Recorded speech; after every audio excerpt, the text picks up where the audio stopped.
All right, rise and shine. Monday morning, new month. I'm getting rained on a little bit. It's good to go. We're ready to roll. Heading into the open, we've got the markets trading slightly higher. Seeing a little bit of weakness in oil, back below $40 a barrel WTI. Seeing some strength in the dollar this morning. Gold, a little bit of a pullback.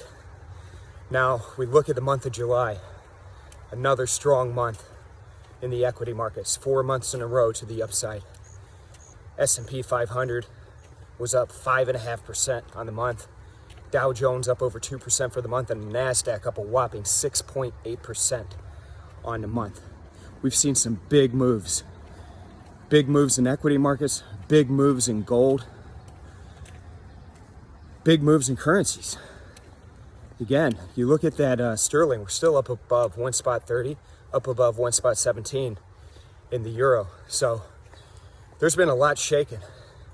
We talked about earnings last month, particularly last week, big week in earnings. Well, this week, our focus shifts from earnings to Washington, D.C.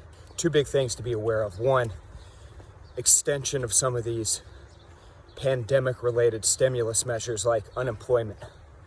That unemployment benefit expired on Friday.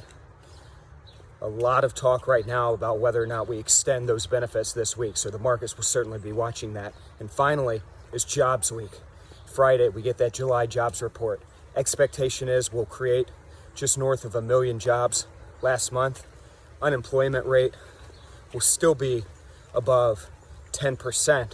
However, we'll see a slight downtick from the 11+% we saw the month prior. So, big week on DC. A lot of traders going to be focused on that. We're still in summer.